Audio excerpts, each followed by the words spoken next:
Now you're a family man, so how's your lifestyle now compared to what you were doing previously?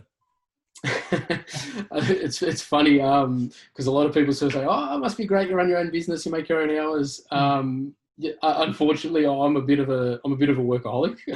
I like to work, but having said that, when the need arises, I'm able to take a day off when I can.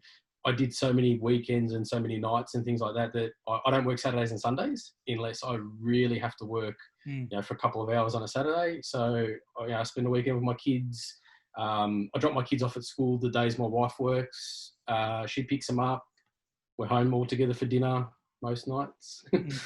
Mm. But yeah, it's amazing to be able to go, I guess, from the 60 plus hour weeks where you're working 4 and 5 nights and you're working Saturdays and Sundays to having that flexibility of saying, you know what, if I don't want to work Tuesday morning because my son's got something on at school, I can go and do that.